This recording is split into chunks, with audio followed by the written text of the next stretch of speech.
Hello folks, Gappy here, and I'm mad.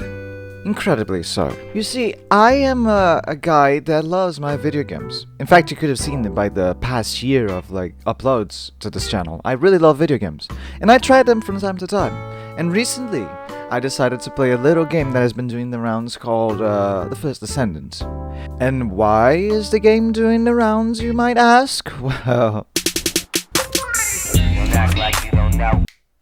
Wake up. Wake up. Clearly, the game has been doing the rounds because of its insane visuals for a free game.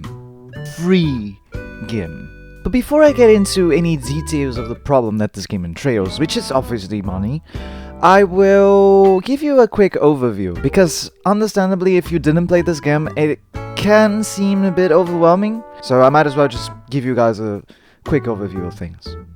So, if we're talking lore, this game tells a story about how humanity got invaded by a race of superhuman creatures that I absolutely forgot the name right now, and some big-ass monsters called the Colossi. I remember those because I really like big monsters. Essentially, humanity has been suffering loss after loss until something magical happened and humanity started gaining weirdo powers and they became what is known as the Descendants. Now they have a fighting chance against everything else. Pretty much the story of this game is humanity le good, everything else le bad. Get your ass back here! At this point you probably understood that the history is pretty much secondary to the gameplay. And although I don't have anything bad to say about it, I don't have anything good to say about it either. Because I don't think the story is memorable enough for me to talk about it. So let's move on. When it comes to gameplay, it's correct to say that this game draws inspiration from other games that belong to the same genre. The gunplay being incredibly similar to Destiny 2, while the characters and base systems reminds me a lot of Warframe. At the beginning of the game, you're required to choose one of three characters, them, of course, representing the three genders: female, male, and war machine. Like, you could choose between just random lady, random man, or a fucking robot! A fucking robot, man! That's so cool! Wants to play humans when we have machines. Exactly, Gabriel, exactly, dude. Each of these characters come equipped with 4 different skills and different stats that generally fits their playstyle on the battlefield. The character I chose, Ajax, is focused on defense, so he's more equipped with defensive stat attributes and defensive skills like raising shields and pushing the opponents away. Of course, it's still basking on the inspiration from Warframe. If you're not satisfied with the character you have, you can get new ones later down the line by completing quests that drop the materials to build them, or, you guessed it, by buying them on the store. Surprise, surprise! The main gameplay loop of the game consists of going from point A to point B while killing everyone in between, interacting with a computer or defending something, and then you're able to get some loot at the end of the mission. This loot consists of guns for your character, upgrade materials, modules that increase your stats, mods for the weapons you possess, and crafting blueprints for characters and weapons.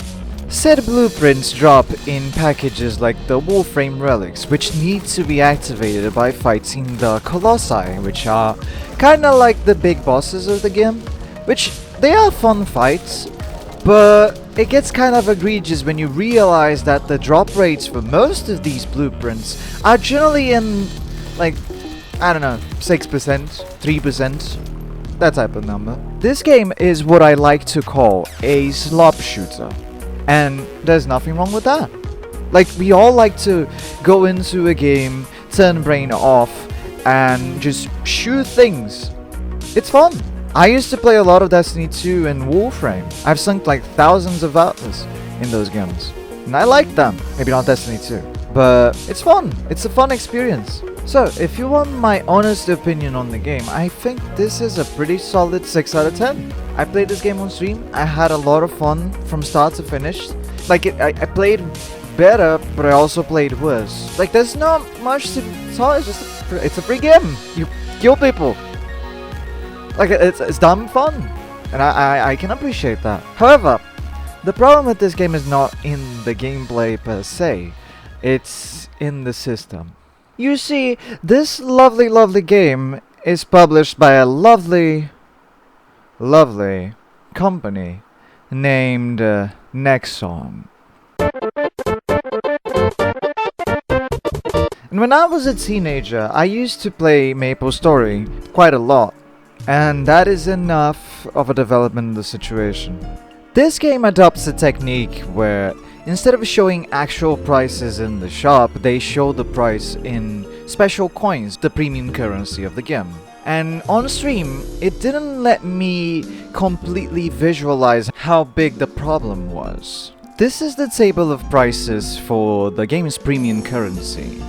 You can't see it because my dumbass covered the picture, but the second one is worth 500 coins. A basic regular character for this game costs 600 coins. Can you do the math? You have to spend at least $15 to get a basic character. Oh, but it doesn't end there.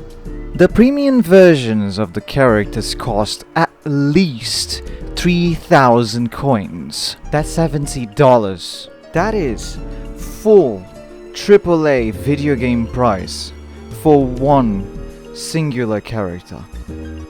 This is it. This is the end game. I'm pretty sure there's gonna be people that will come into the video and say something like, "Oh, but Gappy, you can get the big titty lady by playing the game." Sure you can. Super Idol 的笑容都没你的甜吧。 There's a reason why they put a $70 price tag in front of these premium characters, bro. This right here is peak evil genius. It's so simple, really. You make everything in the game obtainable through gameplay, but then you put a gigantic time wall in front of it so that people feel inclined to spend egregious amounts of money in it. Also, if you're gonna spend $70 on the character pack, you might as well just put another 30 in and get the premium ultimate character pack that comes with the mod upgrades for the character, some extra bullshit, and I think a skin too. I don't even know. And not only that, but you also have the cosmetic items, because of course you're gonna buy the maid skin. Why wouldn't you?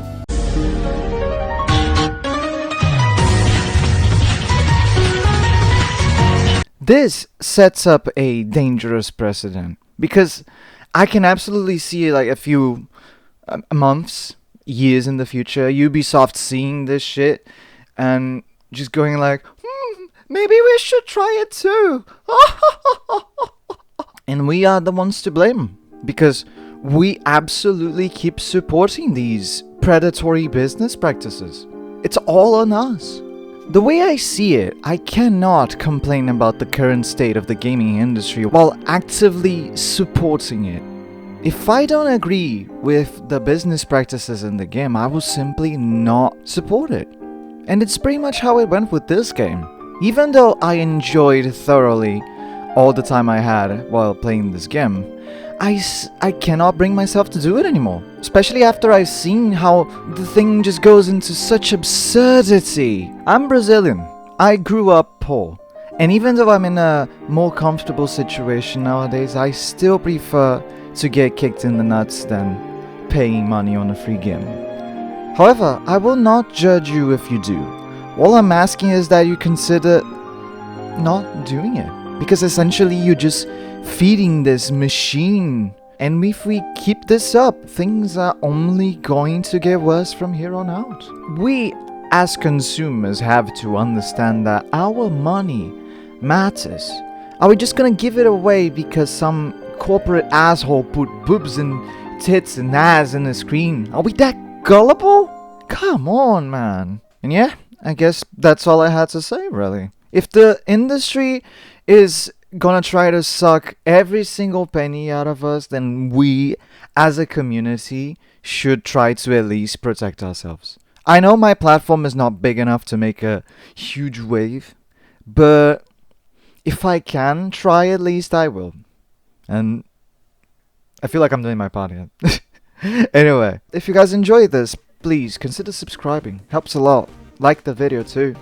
It all helps a lot, and just for watching up to this point, I am incredibly grateful. Thank you all so much. I'll see you all in the next one. Ciao!